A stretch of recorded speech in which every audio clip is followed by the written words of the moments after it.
तेलंगाना के घने जंगलों में वनराज अर्जुन सिंह नाम का शेर अपने न्याय और बहादुरी के लिए प्रसिद्ध था। उसके राज्य में हर जीव सुरक्षित था, ना कोई डर, ना कोई भूख। एक दिन जंगल में अफरा तफरी मच गई। महाराज, हमारे साथी हिरनी राधा के पति को किसी ने बेरहमी से मार डाला। अर्जुन सिंह गुस्से से दहाड़ा। ये तीसरी हत्या है 2 महीनों में। अब सीमा पार कोई नहीं जाएगा। जब तक हत्यारा नहीं पकड़ा जाता, सब यहीं रहेंगे। जंगल में डर फैल गया।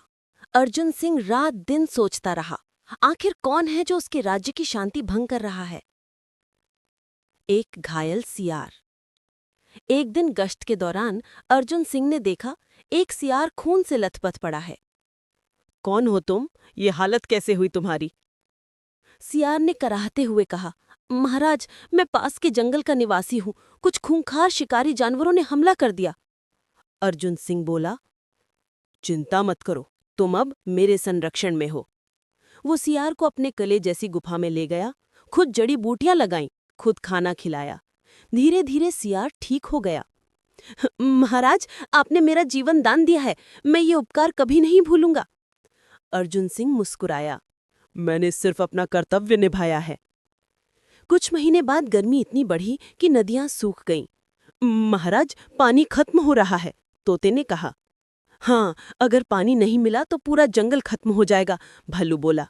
अर्जुन सिंह ने कहा, मैं खुद जाऊंगा, कोई और नहीं जाएगा। सभी ने रोका, मगर वो अड़ा रहा और अकेला ही निकल पड़ा। रहस्यमयी बाघिन। घंटों चलने के बाद उसे एक बाघिन घायल पड़ी मिली। तुम कौन हो? यहाँ क्या कर रही हो? मुझ पर कुछ शेरों ने हमला किया था, मैं सुरक्षित जगह की तलाश में थी। अर्जुन सिंह बोला, चलो मेरे जंगल चलो, वहां तुम सुरक्षित रहोगी।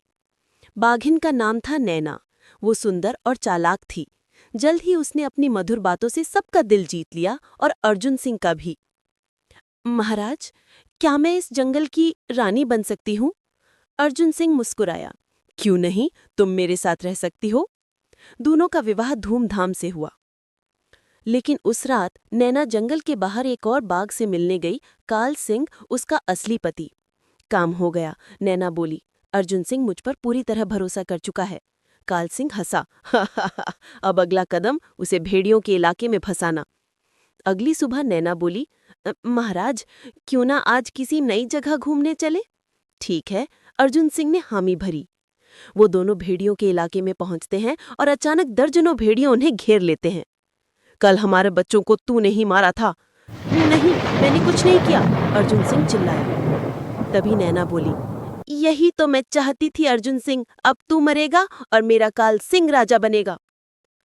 भेड़िए हमला करने ही वाले थे कि तभी वही सियार दौड़ता हुआ आया। रुको, ये वही शेर है जिसने मेरी जान बचाई थी, यह हत्यारा नहीं हो सकता। भेड़िए ठिठक गए, अगर इसने तेरी जान बचाई है तो ये निर्दोष होगा। उन्होंने अर्जुन सिंह को सम्मान के साथ जाने दिया। असली सच। अर्जुन सिंह ने सियार के साथ मिलकर काल सिंह और नैना के खिलाफ चाल चली। अगले दिन जंगल में सभा बुलाई गई।